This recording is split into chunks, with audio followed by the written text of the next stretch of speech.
Salam jumpa lagi Bapak, Ibu, Saudara-saudari yang terkasih dalam Renungan Kelana Sabda edisi Senin 28 September 2020.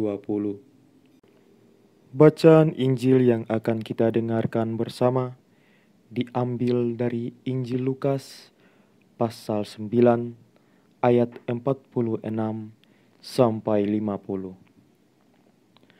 Maka timbullah pertengkaran di antara murid-murid Yesus tentang siapakah yang terbesar di antara mereka. Tetapi Yesus mengetahui pikiran mereka. Karena itu, ia mengambil seorang anak kecil dan menempatkannya di sampingnya dan berkata kepada mereka, "Barang siapa menyambut anak ini dalam namaku, ia menyambut aku. Dan barang siapa menyambut aku, ia menyambut dia yang mengutus aku. Karena yang terkecil di antara kamu sekalian, dialah yang terbesar."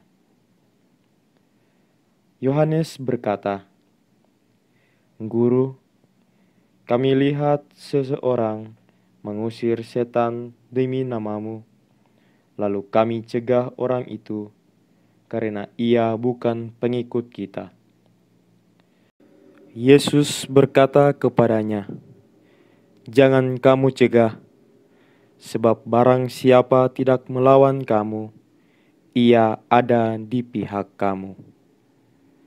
Demikianlah Injil Tuhan. Bapak, Ibu, Saudara-saudari yang terberkati Tuhan, bacaan Injil hari ini memperlihatkan bagi kita semua bagaimana situasi yang sedang dialami oleh para murid. Sesama mereka sedang mempertengkarkan sebuah masalah yang dapat dibilang tidak mesti dijadikan masalah. Mereka bertengkar tentang siapa yang terbesar di antara mereka. Yesus pun tidak menegur para murid secara langsung, namun ia menggunakan perumpamaan yang sederhana, namun sungguh besar maknanya.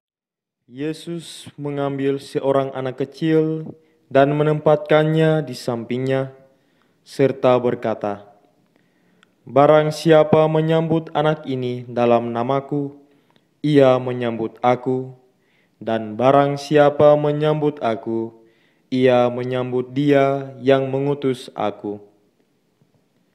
Setelah itu Yesus menambah lagi, "Yang terkecil di antara kamu sekalian, dialah yang terbesar."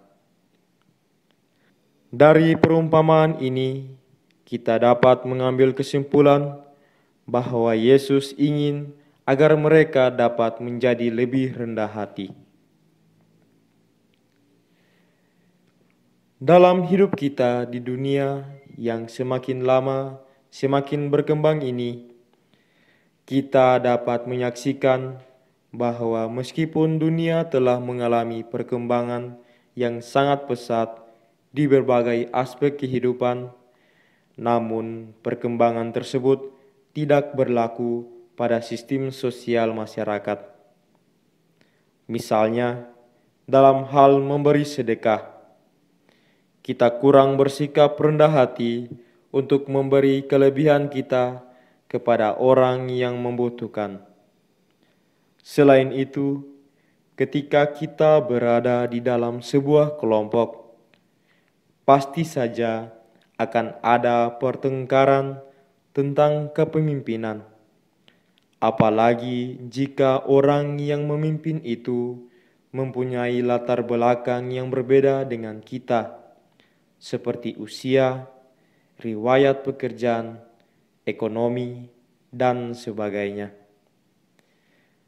Dan juga masih ada begitu banyak contoh yang dapat kita temukan di dalam hidup sehari-hari. Dari berbagai permasalahan yang ada di sekitar kita, sesungguhnya Semua itu merupakan sebuah latihan dari Yesus Kristus agar kita dapat melatih diri kita untuk lebih rendah hati. Jadi, marilah kita melatih diri kita bersama dan belajarlah untuk dapat mencapai kerendahan hati.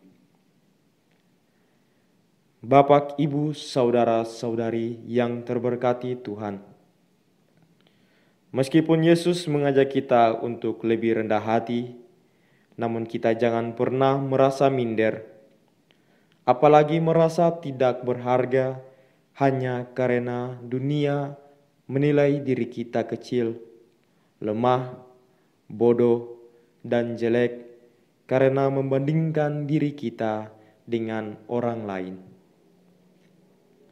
Seperti anak kecil dalam Injil hari ini, Yesus mau menunjukkan betapa kita sangat berharga di mata Tuhan. Mari menjauhkan diri dari ambisi pribadi yang bermuara kepada suatu keinginan untuk bermegah diri di hadapan Allah.